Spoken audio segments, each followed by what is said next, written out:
Second semester জি sociology স্টুডেন্টদের উদ্দেশ্যে বলছি।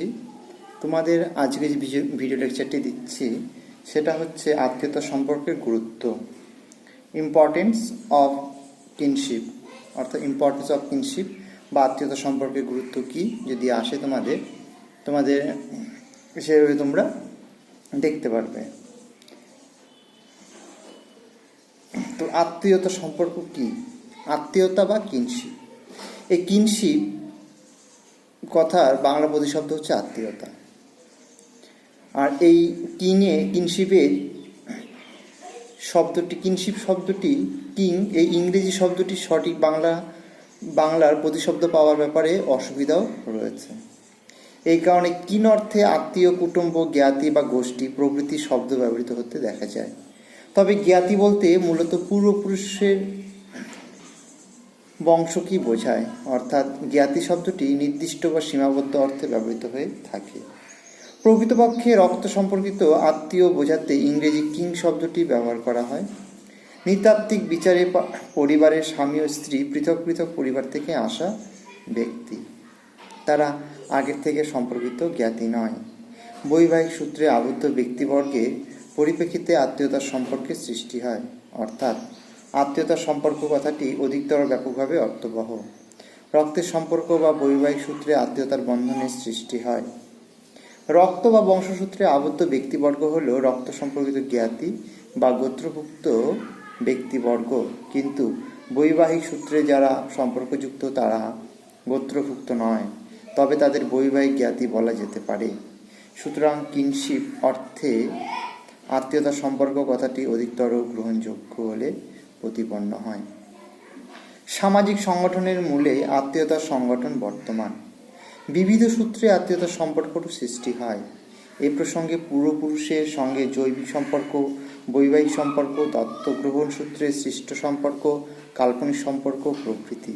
আবার আধুনিককালে কৃত্রিমতাপূর্ণ আনুষ্ঠানিকতা আত্মীয়তার সম্পর্কের ভিত্তি হিসেবে প্রতিপন্ন হয়। বরং বর্তমানে এই আনুষ্ঠানিক সম্পর্কের আধিক্যই পরিলক্ষিত হয় এবং এই আনুষ্ঠানিক সম্পর্কের কাছে অনেক ক্ষেত্রে রক্তের সম্পর্ক ও বৈবাহিক সম্পর্ককে জল মনে হয়। অধ্যাপক শ্যামাচরণ দুবে অর্থাৎ এসসি দুবে তার ইন্ডিয়ান সোসাইটি শীর্ষক গ্রন্থে আত্মীয়তার সম্পর্ক বিষয়ে আলোচনা করেছেন।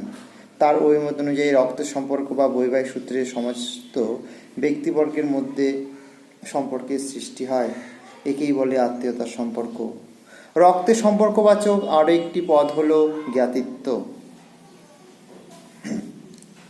এখন আত্মীয়তা সম্পর্কে গুরুত্ব। ভারতীয় সমাজ ব্যবস্থায় গুরুত্বের বিচারে পরিবারের পরেই আসে আত্মীয়তার সম্পর্ক। হিন্দুদের সামাজিক আচার অনুষ্ঠান, রীতিনীতি এবং প্রাত্যহিক জীবনধারায় আত্মীয়তার সম্পর্কের ভূমিকাগত গুরুত্ব এক কথায় অনস্বীকার্য। আপদে বিপদে তো বটেই, দৈনন্দিন জীবনের সাধারণ বিষয়াদিত মানুষ আত্মীয় পরিজনের কাছে যায়। এই জ্ঞাতি গোষ্ঠী 5-6টি পরিবারের একটি ছোট গোষ্ঠী হতে পারে, আবার 30-32টি পরিবারের বড় গোষ্ঠীও হতে পারে। তা বৃহৎ বা ক্ষুদ্র দুটোই হতে পারে। পরিবারের পরে গুরুত্বপূর্ণ আত্মীয় সম্পর্ক বা জ্ঞাতি সম্পর্ক বলতে বংশ বা গোত্রকেই বোঝায়। এখন আমরা পয়েন্ট আউট করেও বলতে পারি যে সমাজ কাঠামোর মূল বিষয় আত্মীয়তা। ভারতীয় সমাজ কাঠামোর অন্যতম মূল বিষয় হলো আত্মীয়তা সম্পর্ক। সাবেকি সমাজ কাঠামোর মতো আধুনিককালের সমাজ কাঠামো সম্পর্কেও এ কথা বিশেষভাবে প্রযোজ্য। সমাজস্থ ব্যক্তিবর্গের মধ্যে পারস্পরিক দায় দায়িত্ব, দেনা পাওনার বিষয়টি আত্মীয়তার সম্পর্কের উপর নির্ভরশীল। অর্থাৎ আত্মীয় সম্পর্কের মধ্যে আপদে বিপদে তো বটেও, যেটা বললাম যে বিভিন্ন বিষয়ে হেল্প, সেটা অর্থনৈতিক দিক থেকে হতে পারে, মানসিক দিক থেকে হতে পারে, সব দিক থেকেই যে হেল্প পাওয়া যায়। তাই বলছে যে একে অপরের উপরে নির্ভরশীলও থাকতে পারে। এই সম্পর্ক হলো মূল ভিত্তি, যার উপর ভিত্তি করে সামাজিক মিথস্ক্রিয়া সম্পাদিত হয়। রবিন ফক্স তার কিনশিপ অ্যান্ড ম্যারেজ শীর্ষক গ্রন্থে আত্মীয়তা সম্পর্কের গুরুত্ব সম্পর্কে বিস্তারিতভাবে আলোচনা করেছেন। তার অভিমত অনুযায়ী নৃতত্ত্বের কাছে আত্মীয়তা সম্পর্কের গুরুত্ব অত্যন্ত বেশি। এর গুরুত্ব দর্শনশাস্ত্রের কাছে যুক্তিবিদ্যার গুরুত্বের মতো এবং শিল্পকলার কাছে নিবারণ দেহের মতো। সমাজবিজ্ঞানী রবিন ফক্স বলেছেন, kinship is to anthropology what logic is to philosophy or nude is to art.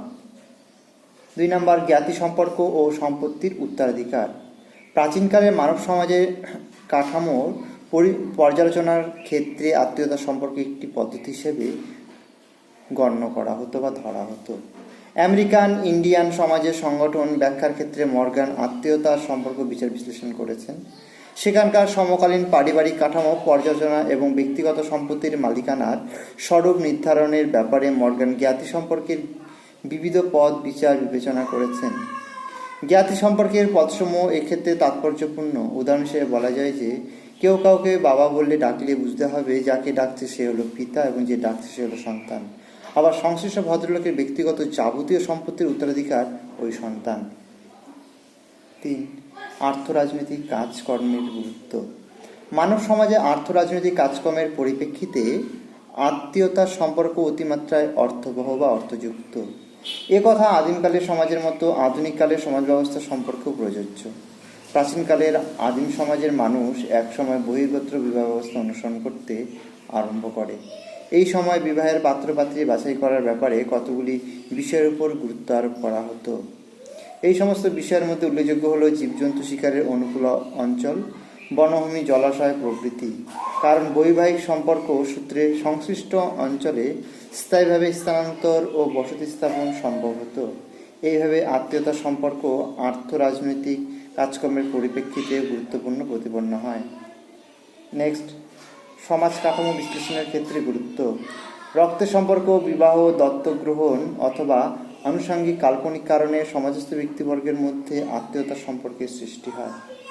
আত্মীয়তার সম্পর্কে আবদ্ধ ব্যক্তিবর্গ একে অপরকে কাছের মানুষ বা আপনজন বলে মনে করে। পরিবার হলো মানব সমাজের এক ক্ষুদ্রাকৃতি সামাজিক সংগঠন। ছোট এই সামাজিক সংগঠনটি সম্পর্কে সম্যকভাবে অবহিত হতে গেলে জ্ঞাতি সম্পর্ক ব্যাখ্যা বিশ্লেষণ করা দরকার। সমাজ কাঠামোর মূলে আছে ব্যক্তিবর্গের পারস্পরিক সম্পর্ক। আত্মীয়তা সম্পর্কের ভিত্তিতে এই পারস্পরিক সম্পর্কের পরিকাঠামো গড়ে ওঠে। এই কারণে অনেক ক্ষেত্রে সমাজ কাঠামো বলতে সমাজস্থ ব্যক্তিবর্গের মধ্যে আন্তঃব্যক্তিক সম্পর্ককেও বোঝায়। তাই বলা হয় যে, কোনো সমাজের কাঠামো সম্পর্কে সম্যক ধারণা লাভের জন্য আত্মীয়তা সম্পর্ক বিষয়ে অর্জিত জ্ঞান বিশেষভাবে সাহায্য করে থাকে। নেক্সট, জ্ঞাতি সম্পর্ক ও জাতীয়তাবোধ। প্রাচীনকালের আদিম জনগোষ্ঠীর মধ্যেও জ্ঞাতি সম্পর্কের বন্ধন সম্পর্কিত চেতনা ছিল। এই চেতনাই আদিম জনসম্প্রদায়কে গোষ্ঠী চেতনা উদ্বুদ্ধ করত। তারা নিজেদের জ্ঞাতি গোষ্ঠীর স্বার্থ সংরক্ষণে সতত সক্রিয় ছিল। সমাজবিজ্ঞানীদের অনেকের অভিমত অনুসারে আদিম জ্ঞাতিগোষ্ঠীর সেই চেতনা আধুনিককালের জনসমাজে জাতীয়তাবোধ হিসেবে প্রতিপন্ন হয়। আজকালও জাতীয়তাবোধের অনুপ্রাণিত জনগোষ্ঠী বা জাতিকে জাতীয় অধিকার অর্জনে বা জাতীয় স্বার্থ সংরক্ষণে বিশেষভাবে সক্রিয় দেখা যায়। এই কারণে বলা হয় যে, প্রাচীনকালের আদিম সমাজের জ্ঞাতি সম্পর্কে চেতনারই সম্প্রসারিত অভিব্যক্তি হল আধুনিককালের জাতীয়তাবোধ। এই যে কয়েকটি তোমাদের আত্মীয়তা সম্পর্কের গুরুত্ব আলোচনা করলাম, প্রত্যেকে আত্মীয়তা সম্পর্কের এই গুরুত্বটা আশা করি শুনবে এবং নোট ডাউন করে রাখবে।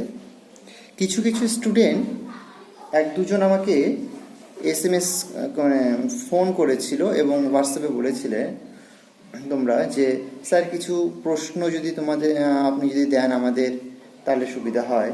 তো সেক্ষেত্রে আমি বলবো যে, আমার যে পার্সেন্টটা রয়েছে ম্যারেজ অ্যান্ড কিনশিপ, সেখানে তোমরা পড়তেই পারো হোয়াট ইজ ম্যারেজ বা হোয়াট ইজ কিনশিপ।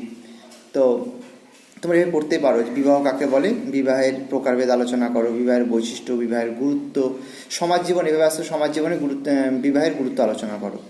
বিবাহ কাকে বলে, সমাজ জীবনে বিবাহের গুরুত্ব আলোচনা করো, বা বিবাহের কার্যাবলী আলোচনা করো, বিবাহের প্রকারভেদ আলোচনা করো। আসতে পারে তোমাদের এইভাবে।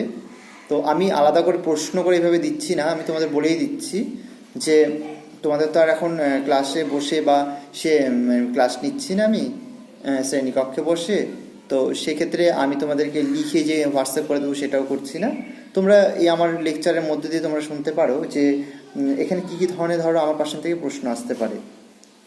যে বিবাহ কাকে বলে, বিবাহের প্রকারভেদ আলোচনা করো, বা বিবাহ কাকে বলে, ভারতীয় সমাজে বা সমাজ জীবনে বিবাহের গুরুত্ব আলোচনা করো। বা বিবাহ কাকে বলে, সমাজ জীবনে বিবাহের কার্যাবলী আলোচনা করো, আসতে পারে।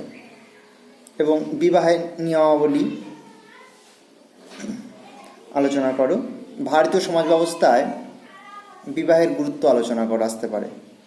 আবার আত্মীয়তা প্রথা কী, আত্মীয়তা প্রথার গুরুত্ব, আত্মীয়তা প্রথার আত্মীয়তা কাকে বলে এবং আত্মীয়তা প্রথার সাথে মানে বিবাহের সম্পর্ক কী, সেটা কিন্তু তোমরা আলোচনা করো যদি আসে, যে বিবাহ ব্যবস্থার সাথে আত্মীয়তা প্রথার সম্পর্ক কী আলোচনা করো। তার মানে আমরা আত্মীয়তা সম্পর্ক কিভাবে পাই আমরা পড়লাম, এবং সেক্ষেত্রে বিবাহের সাথে তার যোগ সূত্রটা কী সেটা তোমরা অবশ্যই লিখতে পারবে। কারণ বিবাহের মধ্যেই দুটো পরিবারের মধ্যে এক নতুন আত্মীয়তা সম্পর্ক গড়ে ওঠে। এই আত্মীয়তা সম্পর্কে তারপরে আত্মীয় সম্পর্কের গুরুত্বগুলো তোমরা লিখবে, ঠিক আছে। বিবাহের প্রকারভেদগুলো তোমরা ভালো করে পড়ে রাখবে, কারণ এটা খুব মানে আসতেই পারে। এবং বিবাহের কার্যাবলী, সমাজ জীবনে বিবাহের গুরুত্ব, বৈশিষ্ট্য, এগুলো তোমরা অবশ্যই পড়তেই পারো। তো ভিডিও লেকচারটা অবশ্যই শুনবে, প্রশ্নগুলো সম্বন্ধে তোমাদের একটু হলেও ধারণা চলে আসবে।